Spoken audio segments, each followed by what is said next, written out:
Welcome दोस्तों, welcome to Filtered Finance IPO analysis. हर time जैसे आज भी हम लोग ओसवाल पंप्स लिमिटेड के आईपीओ के बारे में इन डिटेल डिस्कस करने वाले हैं। So be with me till end of this video. इसके पहले भी जितने भी आईपीओ आए थे सभी आईपीओ के एनालिसिस हम लोग ने इन डिटेल किया था, फिर वो यूट्यूब शॉर्ट्स में होने दो या फिर in detail long form video होने दो। आप हमारे चैनल पे जाके हर एक फाइनेंस वर्ल्ड का नॉलेज इजीली ग्रास्प कर सकते हो।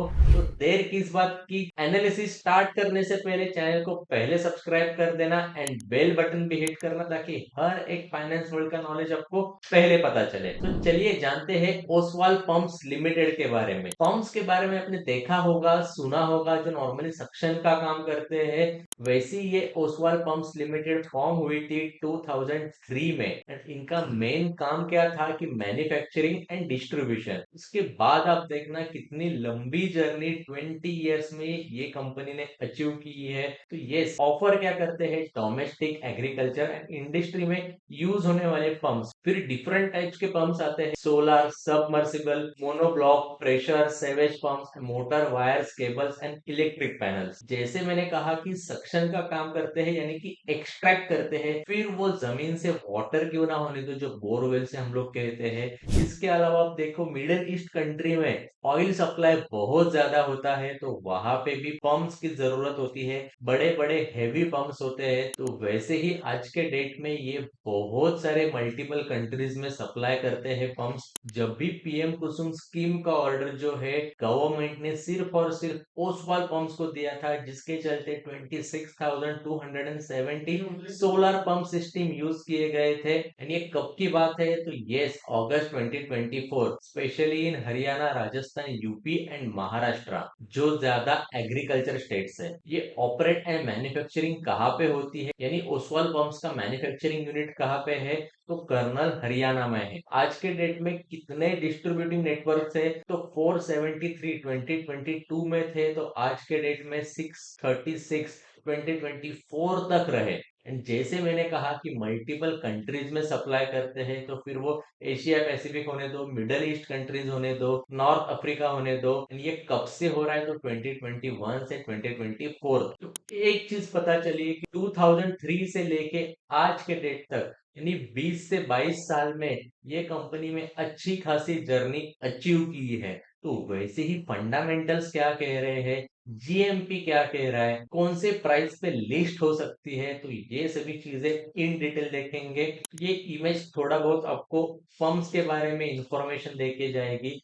आगे हम लोग देखते हैं कि आईपीओ के डिटेल्स के बारे में। तो ये आईपीओ कभी आ रहा है, तो 13 जून फ्राइडे को आ रहा है। एंड एंड कभी होने वाला है, तो फ्राइडे, मंडे एंड ट्यूसडे 17 जून तक आप अप्लाई कर सकते हो। सैटरडे संडे को नहीं अप्लाई कर सकते, सिर्फ फ्राइडे, मंडे एंड ट्यूसडे कर सकते हो। फेस वैल्यू क्या है, 1 रुपीज पर शेयर है। नॉर्मली 10 रुपीज रहती है, एंड 10 रुपीज रहेगी तो ज्यादा अच्छा रहता है। क्यों, तो कंसोलिडेशन एंड स्प्लिट के टाइम पे प्रॉब्लम्स नहीं आते, यानी कि बोनस शेयर्स के टाइम पे प्रॉब्लम नहीं आते। तो ये सब कुछ क्या है वो मैं एंड में आपको बताऊंगा। इसका सॉल्यूशन भी हमारे पास है। इशू प्राइस बैंड यानी बुक बिल्डिंग इशू है 584 से लेके 614 पर शेयर प्राइस रहेगी। एंड टोटल 24 शेयर्स रहेंगे। टोटल इशू साइज आप देख सकते हो 1387 करोड़ का है। फ्रेश इशू जो है वो 890 करोड़ का है। एंड उसके अलावा ऑफर फॉर सेल यानी कि प्रोमोटर्स ट्रांसफर करते हैं शेयर्स, वो है 497 करोड़ का। जैसे मैंने कहा कि बुक बिल्डिंग आईपीओ है, यानी कि प्राइस बैंड आप यहाँ पे देख रहे हो, यानी book building IPO method. Listing कहाँ पे होने वाली है, तो बीएसई एंड एनएसई की लिस्टिंग होने वाली है। Share holding pre issue and post issue आप देख सकते हो नंबर्स में। सो आगे बढ़ते हैं।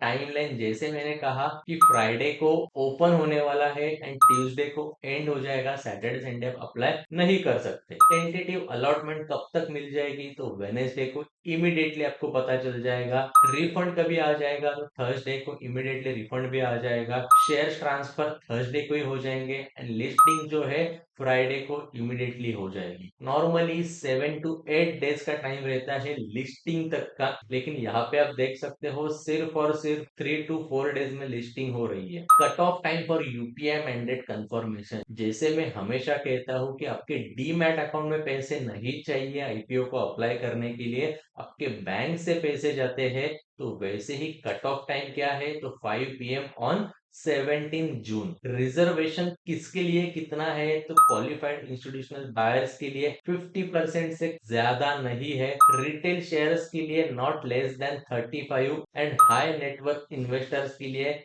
Not less than 15%। यानी ये कुछ तो नया है, not more than and not less than, लेकिन आई होप आपको समझ में आ जाएगा। 35% से ज्यादा नहीं, 15% से ज्यादा नहीं एंड 50% से ज्यादा किनके लिए, तो सिर्फ और सिर्फ QIB के लिए। तो लॉट साइज आप देख सकते हो एंड प्रमोटर होल्डिंग्स भी आप देखोगे कि एक सिंगल लॉट को अप्लाई करने के लिए आपको मिनिमम अमाउंट 14,736 रुपीज चाहिए। एक रिटेलर यानी कि आप जैसे लोग, मेरे जैसे लोग मैक्सिमम कितने लॉट्स के लिए अप्लाई कर सकते हो, तो 13 लॉट्स के लिए अप्लाई कर सकते हो। अगर स्मॉल HNI कैटेगरी में आपको जाना है तो यस, आपको 14 लॉट्स के लिए अप्लाई करना पड़ेगा। उसके बाद अगर बिग HNI कैटेगरी में जाना है तो आपको 68 लॉट्स को अप्लाई करना पड़ेगा, जिसके चलते आपके पास मिनिमम अमाउंट जो है 10 लाख के आसपास होनी चाहिए। शेयर होल्डिंग प्री इशू जो है 99.88 है, पोस्ट इशू बाद में हमें पता चल जाए। सो यस, अभी इंटरेस्टिंग चीज पे आते हैं, वो है फाइनेंशियल्स क्या कहते हैं।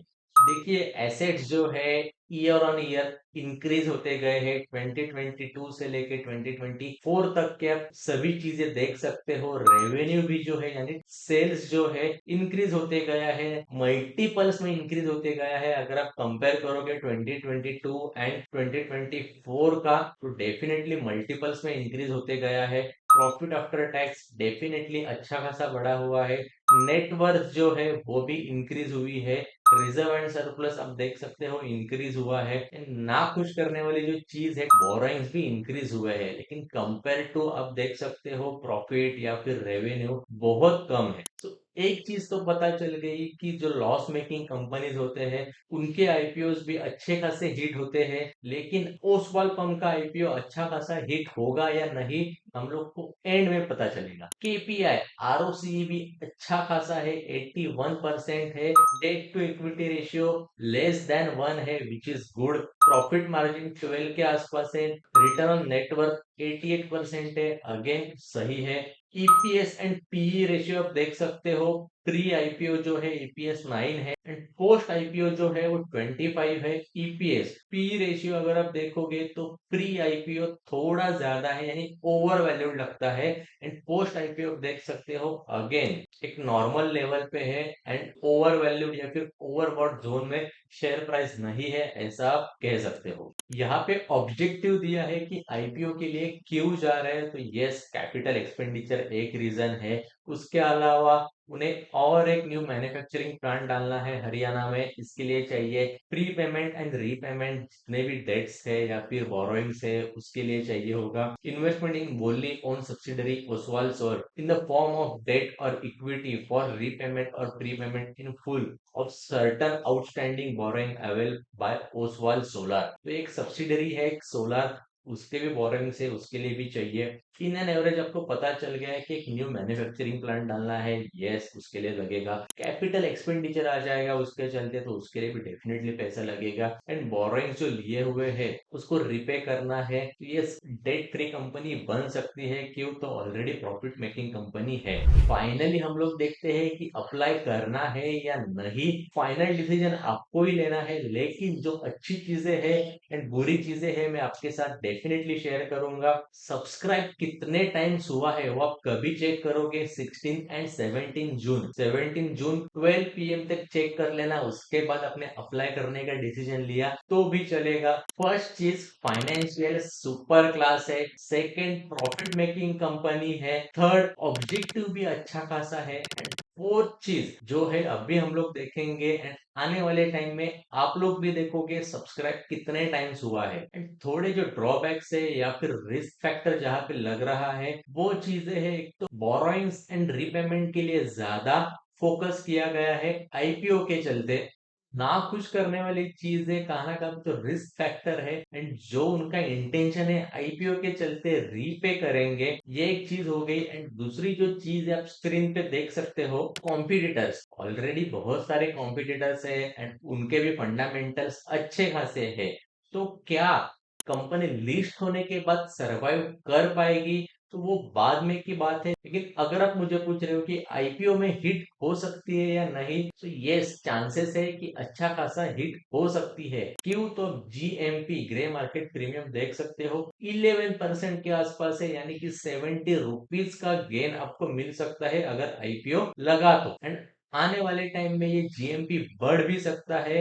तो अगर लिस्टिंग गेन के लिए आपको अप्लाई करना है तो ओवरऑल डिसीजन आपके हाथ में है कि अप्लाई कर सकते हो। लेकिन जितने भी चीजें हैं वो मैंने डिस्कस की है। अगर ये आईपीओ एनालिसिस आपको पसंद आया है तो डेफिनेटली लाइक करना, वीडियो चैनल को सब्सक्राइब करना एंड फ्रेंड्स एंड फैमिली के साथ शेयर करना। एंड आने वाले टाइम में आईपीओ के ऊपर एक ब्लेंडेड कोर्स आने वाला है, तो आप खुद एनालिसिस कर सकते हो कि यस, आईपीओ कैसा रहेगा, कितने रिटर्न्स देके जाएगा, लिस्टिंग गेन के लिए अप्लाई करना है या नहीं, खुद एक रिसर्च रिपोर्ट कैसे बना सकते हो। तो ये सब कुछ आपको पता चलेगा filteredfinance.in वेबसाइट पे।